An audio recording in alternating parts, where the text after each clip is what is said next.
What if women didn't need men? Not in a vague, metaphorical sense, but in the most literal, complete way possible. Biologically, socially, emotionally, economically. Imagine a world where men still existed, but their presence was optional, not essential. What would that mean for families, relationships, culture, politics, and even evolution itself? Let's start at the beginning: biology. For much of human history, the fundamental structure of society has been built around one key fact. It takes a man and a woman to make a baby. This requirement tied men and women together, whether they wanted to be or not. It enforced cooperation, it created expectations, and over time, it helped shape our understanding of love, marriage, and duty. But science has changed the rules. In laboratories around the world, researchers are exploring technologies like parthenogenesis, reproduction without male fertilization. In nature, some species of reptiles, insects, and even birds can reproduce without males. The idea of human parthenogenesis may sound like science fiction, but scientists have already created mouse embryos using only female genetic material. If this technology advanced, women could, in theory, create children without male DNA. And not just clones, but unique offspring made from two eggs or a single egg manipulated to behave like a sperm.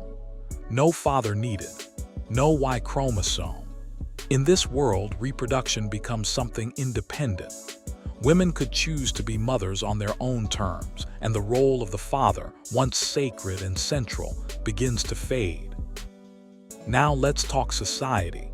Imagine women are economically self-sufficient, emotionally independent, and no longer biologically bound to men. What does marriage look like in this world? For centuries, marriage was a transaction, property, protection, status. Over time, it evolved into a symbol of love, companionship, and family. But if women don't need men to survive or reproduce, the pressure to marry disappears. Marriage becomes purely a choice, not a necessity. And when that pressure lifts, everything shifts. Women may still fall in love with men. Love doesn't disappear, but it's no longer something to chase for security or stability. Relationships become based entirely on desire, compatibility, and mutual growth. If a woman is unhappy, she walks away. If a man offers no value beyond his presence, he's not entitled to stay. The power dynamic equalizes, or perhaps even tilts. In a world where women don't need men, what happens to masculinity? For generations, manhood has been defined through utility, strength, provision, protection. In the past, men went to war, built cities, hunted food, defended homes. These acts defined them. But in the modern world, strength is no longer muscle, it's data, innovation, influence. Protection isn't about fighting bears, it's about emotional intelligence, conflict resolution, and empathy. So what happens to a man who no longer needs to protect or provide? Some will thrive. They'll adapt, becoming more nurturing, more in tune, more emotionally connected. But others will struggle. Without their traditional roles, some men may feel lost, irrelevant, even disposable.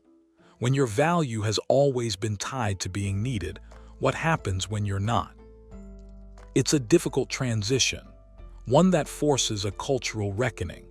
The very idea of manhood would need to be redefined, not as power over others, but as power within. Men would need to learn how to exist not as providers or protectors, but as partners and companions, equal, wanted, but not necessary. And that's a hard truth for many to accept. Let's go deeper. What happens to power? Today, despite progress, most of the world's governments, corporations, and institutions are still run by men. But if women no longer need men in private life, their influence would spread into public life.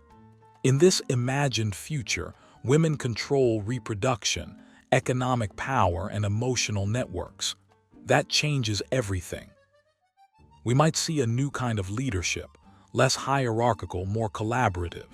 Studies suggest that female-led governments tend to invest more in healthcare, education, and long-term well-being. Crime patterns may shift, war might decline, empathy could become a strength instead of a liability.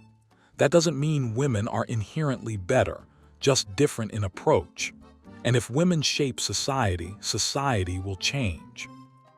Men still exist, of course. They're not extinct, but their place becomes optional, not essential. They become invited, not assumed. And that changes the dynamic profoundly. Romance transforms. Seduction becomes art, not expectation. Sexuality becomes a conversation, not a transaction. Intimacy deepens when neither party is desperate.